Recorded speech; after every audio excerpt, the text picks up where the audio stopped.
Revive is alive with my girl Seraiah Nicole. We up. Soulful sounds of Seraiah.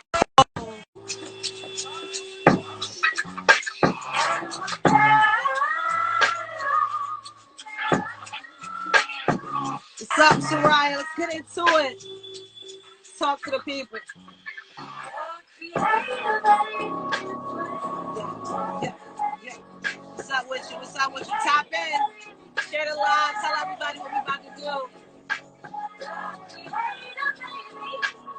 Soulful sounds of Seraiah Nicole.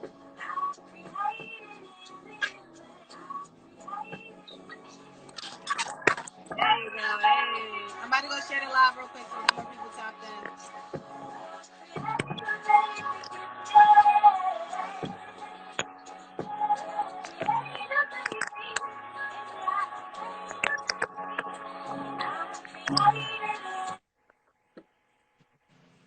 How you feeling today?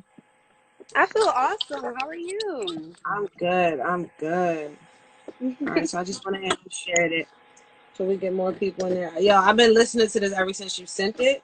I'm like, yo, that's it right there. That sound is it right there. Thank you. Right. Thank you so much. No doubt. No doubt. Go ahead and try to share it on YouTube before we get started. We can start exactly at 12:30. One more minute.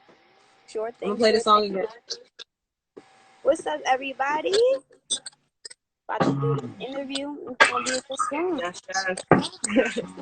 What's up, DJ Alex Flay? I see you in there. This is it, right? I love this sound, yo. This sound is amazing. Thank you. This sound is amazing. All right, it's 12:30. Yep. You already know what time it is. We tapped in. We on Instagram Live right now with the one and only Seraiah Nicole. Shout out to everybody who's tuning in. Go ahead and share the live. Tell a friend to tell a friend. They need to be listening to this interview right now. Yo, Seraiah, first and foremost, I just want to ask you, before we get into the music and everything you got going on, just want to ask you, how are you as a person? It's a lot going on in the world, but how are you as a person? I feel good. I'm definitely thankful for where I am right now in this state. I'm super excited for what's to come. But I'm also being aware of what's going on in the world and how I can contribute, what I can do to help. So just doing that. How about you? Me personally, I'm doing well now. It took me a little time to adjust to, being in the house and not being able to go out and do my thing as I always do. So I'm adjusting now to it. So it took me a little bit of time. Did it take you some time, or you just automatically was like, yo, I'm happy I got this free time? I mean, I wasn't mad necessarily, but I definitely was like, oh, like my gigs, like this is my way of income. This is my not just only my way of income, but my way of life. I'm a performer. I'm a full-time performer. So I was just like, and then I got all these emails in like the same day, due to Corona, due to COVID-19. I was just like, but I was like, what? It's cool. I've been blessed with some virtual gigs that's been popping. I've been blessed to do some awesome interviews like this. So, it's all right. Okay. I feel that, and I definitely agree with you on that. That definitely took a toll on, I would say, just the entertainment industry in general. But I don't want to jump there too fast. I want to just talk about, how you got started. For a lot of people who are listening that may not know how you got started when it comes down to music, how did you actually jump into the music industry? Yeah, that's a great question. I've always loved to perform, so I've been doing musical theater since I was about 7 years old. So that meant I was performing in plays and musicals every summer. I started doing it through grade school, playing roles like Annie, and it was super, super, super, super dope. Then I went to CAPA, the Philadelphia High School for the Creative and Performing Arts for theater. Awesome. So performing itself has always been in my blood. My mother and father, they were also actors, singers and performers. So that came into me. And right after high school, I didn't go to college. I didn't, I just started performing. So it was just like, yeah. And it's like I wanted to go to college for that, but it's just kind of like, here we are, and the opportunity has been flowing. I pretty much created my own events because I had missed being around that creative energy. I was like, yo, like, all right, where's my Kappa community? They're all going all across the America in college. I have to find the artist community here. So I created my own open mic, and that then everything started popping off, and people started recognizing me not only as Seraiah, the actor, not only as Seraiah but also a singer. So it's been an experience. That's big. So I want to back up too, because you described that you started out from acting. Would you say that that is where your passion is, and then singing is just something that you do, or would you say that acting and singing for you go hand in hand? No, yeah, I feel like they go hand in hand. I see myself as a musical theater person. Like, musical theater is my life. So the fact that Awesome. my life is a musical. I sing every single day, so I've never seen them apart. Every time I perform, every time I perform, it's me, in a sense, acting as myself, right? Yeah. So it's like I never, yeah, I got to do both at the same time, and Or would I've you? done a lot of musicals and plays, so it's just, yeah, That's what I was they're about all to one and say the about same. musical plays, because I was saying growing up in Philadelphia, would you say you had any type of influence as far as people looking like you in musical plays, and in that genre of music in general? Well, shout out to JGP Productions, because like JGP Productions particularly, they they showed me love, and Awesome. they gave me so many opportunities They're when in it came Philadelphia. to hmm? They're in Philly. Yeah, they're in Philly. JGP Productions. Shout out to John Grace. He's the founder Oh of yes, yes. JGP. Okay. Yeah, and he saw something special in me, and casted me for one of my first really big roles, and I got to perform at the Arts Bank Theater. That's the University of Arts Theater, and it was just super super dope. And I was cast as the lead in his show a couple of times, so it's just, that was crazy. That was crazy fun, and I'm just excited to see what else comes, especially during this season. Um, I've been doing my headshots and making sure I'm together. Yes, I see you. I see you. I see you. And I want to ask you too, right? Because when you think of like theater, you think of performing in theater.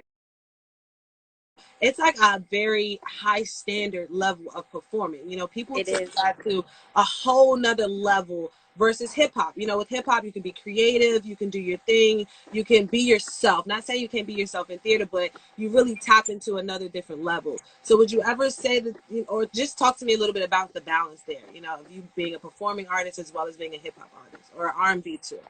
Yeah, yo, definitely. I love that with hip hop, I have no choice but to be confident Awesome. in myself. Yeah.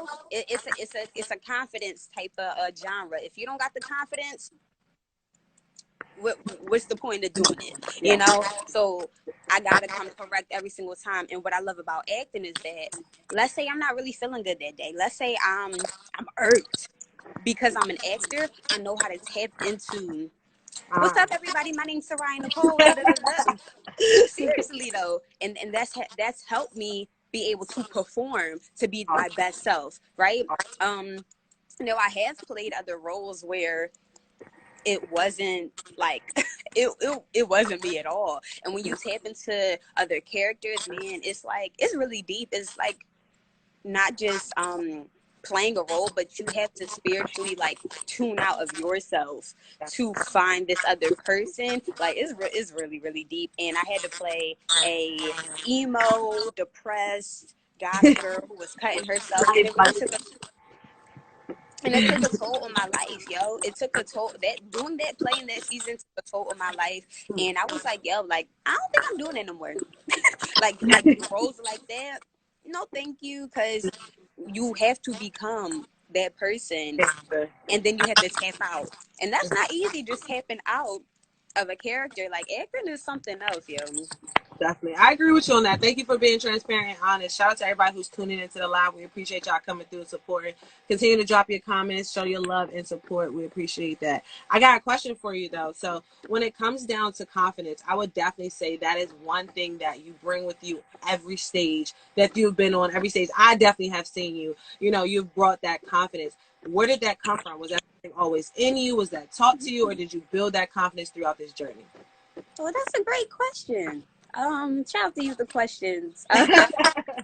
I'll say this, right? My parents have always taught me to love my hair, to love my skin, to love God, and to love the fact that He makes no mistakes when He created me. Right? They always told me that because they knew I was a little chocolate drop in the family. They knew that I didn't have super curly hair, but they knew that that wasn't a bad thing. They knew that that was an advantage for me, and they would tell me that all the time. My mom be like, "Oh, you so cute with your afro puffs," and I'd be like, "Okay." I am cute with my afro puffs, and you know, me and my sister, we would walk through the hair store, and we would be like, "Oh, mom, can we get the just for me?" We didn't know it was a perm, but we would see the girls with the slick hair. We'd be like, "Ooh," like, and my mom be like, keep walking." She'd be like, "Mm-mm." And now I really, when I look now, I really appreciate that because they set the precedent for who I am today. Because even though they did all of that, I still had to go through life in high school on my own, where people made fun of me for having an afro, where people made fun of me for wearing braids and cornrows, and because I wasn't, you know, I didn't have individuals down my back. My mom was braiding my own hair. So it was just like I had to discover myself through that time, and I'm so happy that I realized that, you know what, yeah, God makes no mistakes when He created me and everybody else. We're beautiful the way we are. So in order for me to be the confident person that I am today, I had to have those sad moments of like, well, dang, I'm not light skinned, or dang, like my hair's not curly. Like I had to have those moments. But we all had to have those moments, trust me, in order to get where we want to go, you know. And that's the best part about growing and doing what you love to do. You find so much about yourself that you love, and then you find so much about yourself that you don't like, but you'll find a way that you could tolerate it, you know what I mean? So you can truly love who you are as a person. So I definitely understand that.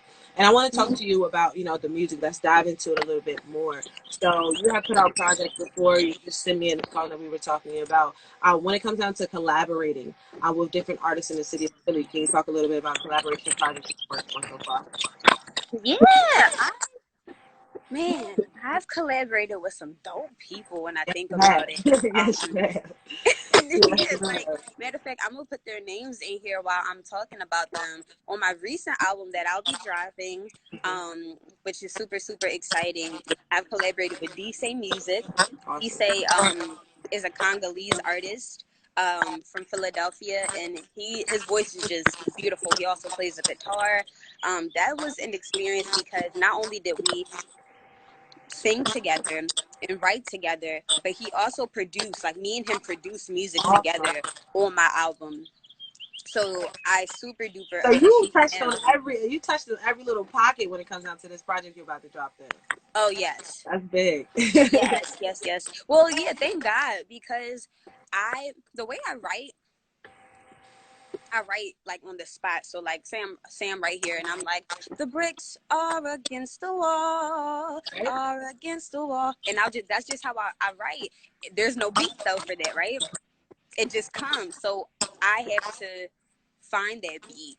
I have the foundation with the lyrics and the melody, but where's the beat? So a lot of my songs are like that, where we have to build the beat from the foundation, and I love it because I get to That's the see that creativity. song come to life layer by layer by layer and piece by piece. Now I do really well with listening to a beat and just writing a song on top of it too. Like I love doing that as well, but I really love when we can take it piece by piece by piece because it's a challenge. Yes. I feel that. Who else you been working with? I know you put somebody else down there too. Yeah, I definitely worked with Chuck Acid on this project. He did a lot of really dope production. He did the drums, like on I Refuse to Lose. Matter of fact, I'm about to talk about D-Say and Chuck Acid for I Refuse to Lose too. And Berlin, aka Smooth Waffle. Yes. My God. Yes. Yeah, so he and his cousin did all the keys on that song. So okay, so I'm gonna break it down bit by bit. Chuck Acid did the drums. He did the and I did the bass line. When I I told refuse to lose hmm? on this song, I refuse to lose. Yeah. That song. So I'll play that cause for you guys too, so you know exactly what we're talking about. thank you, yo. Cause it's like when I really sit here and think about, yo, like this is out, it's here. And I remember us being in the room, like, look, if I tell you this, you're not even gonna believe it. So I was telling D-Say, I was like, all right, so play this. Doom, doom, doom, doom, doom. And then so he's playing it on the guitar, not a bass. We had to edit it down to sound like a bass. Good. So it wasn't he was doing it on the guitar. We were working with what we had. We It's had no fancy self-taught for you. equipment. It's all of these things self-taught for you. Just based off Yeah. passion and love. You just teach yourself how to get this done when you need it done. That's amazing. And that's amazing. How long have you been a solo artist? A solo artist, I guess since 2016. 2016. So when was the first time you put out your very first project? 2017. 2017. So we're now in 2020 and you're about to put out a project that you sound extremely excited about. So from 2017 to 2020 with this project, where's the growth? Talk to us about the growth. Yeah, the growth is tremendous. Like just not even just with music, but in my life particularly because I'm learning more about myself and my message and how I can still be pro-Black and still love God. Yeah. And I can talk about relationships. And you know what I'm saying? Like, there's no limit to what I want to talk about. And a lot of times people will try to put us in a box. And I feel like the best thing to do is just go beyond that and really just say what I need to say, like, and let God lead me with everything that I need to say. Make sure I'm doing it intentionally. I love that. Yeah. Just making sure I'm intentional. Like I could just drop this and that, but it's like, but why are you doing it? What would it like? You know, you have a reason for Revive. Yeah. There's a sole purpose for what you're doing, and I know that God has a sole purpose for me and what I'm doing. So it's just like it's really exciting to see. To gain the confidence in him so I can have confidence in myself, because what I'll do, I don't know about you guys, but what I'll do is I'll deny myself and be like, oh, no, that was all right. I'm gonna be honest, I didn't like I Refuse to Lose because of my insecurities. I was like, no, I don't like the way I sound. I don't think that. Woo. And that's the first thing I kept telling you. I love the sound. I love the sound. So the fact that you said that you didn't like the sound is crazy to me. Definitely crazy to me. And I want to just, because I know we got a little bit of time left, so I want to ask you, because you spoke about God, and as I was going and doing my research on you, I see that you're now going to be starting in May, you know, the virtual concert with the interactive Bible study, right? And a lot of artists really don't want to put, you know, their belief or their faith or even sometimes their religion onto their supporters or fans, because that may shy them away. So the fact that you know, at this stage of your career, you're welcoming that and you're opening that door for your supporters. How much courage did that take you? You know, where was your mind at with that one? Talk to me about that. Woo! I'm gonna be honest. It was not easy. I was scared. Listen, I had this on hold for a year. Really? God told me to do this a year ago, and I was like, I was all excited at first. I'm like, yeah. But then I was like, wait, I don't know. And the perfect time to do it is now, because he reminded me. He was like, Seraiah, I asked you to do this. I know you want to do your other events, and I know you want to do this, that, and the third, but you need to do what I told you to do. And I'm like, okay, but you know what I'm saying? But no, honestly, it's you know, for real, because it's the perfect time, because especially in this season, I have no choice but to surrender. I'll just be honest. I have no choice but to surrender. Like I'm blessed. There's some people who aren't eating right now. There's some people who aren't who don't know what their next job opportunity is going to be. I know for me, I'm just like going by faith on, all right, Lord, thank you. Thank you for this interview. Thank you for the gigs that I had. But right now, you know, I can't complain about and worry about what's next. I just have to surrender because for real, I know how to make money with my events, and I know I could do this and do that and the third. But with the call, the event that I'm doing, the call is free. It's not about me.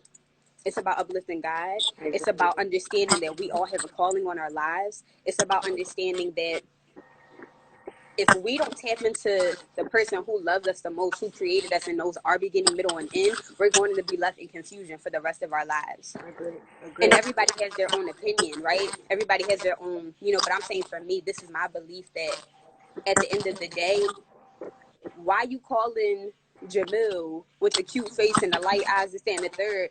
Wait, he don't care about your future, and he won't add on to your future when God been calling you the whole time, and he already know what's destined for you. But we ignoring that call.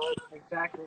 And I appreciate you. And that's one of the reasons why I brought that up, because I appreciate you, one, for using your platform, also using your voice and your talent. You know what I mean? Because God is the one who gave you that talent. And the fact that you're using that talent to bring other forces together is what it's really all about. You know what I mean? Actually sharing that gift that you were talking about. But I do want to get in one of these questions from the people who are tuning in right now. Once again, I appreciate you guys for tuning into this live with the one and only Seraiah Nicole. So I'm gonna go to shaking my head.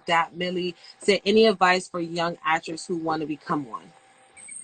Oh yes, definitely. Just do it. Just do it. And I know that sounds so cliche, but honestly, like for example, last week I was like, you know what?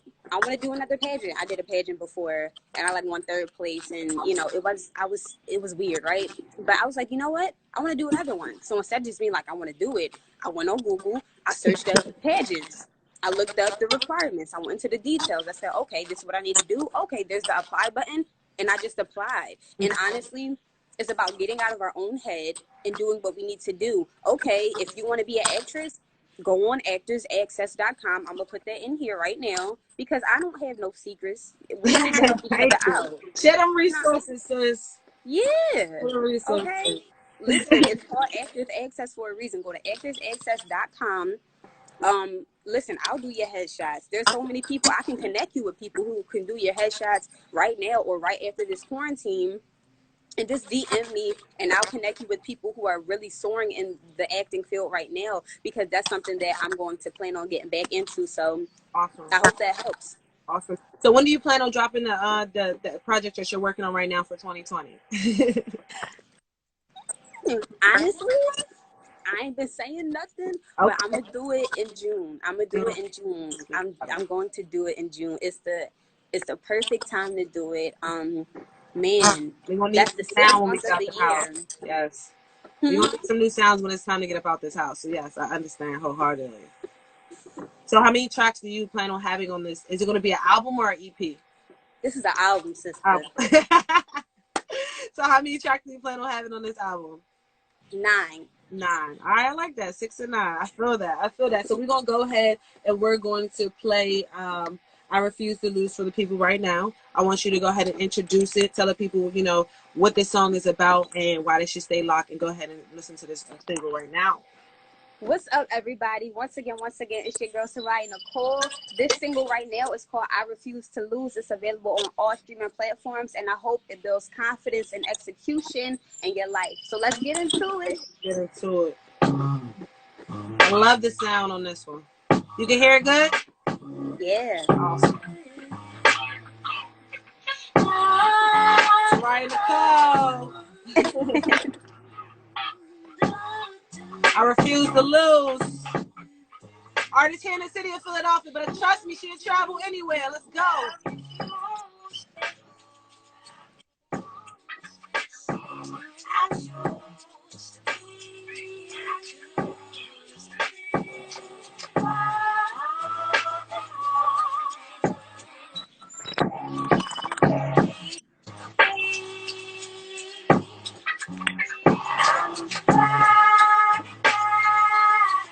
I love the sound. Thank you.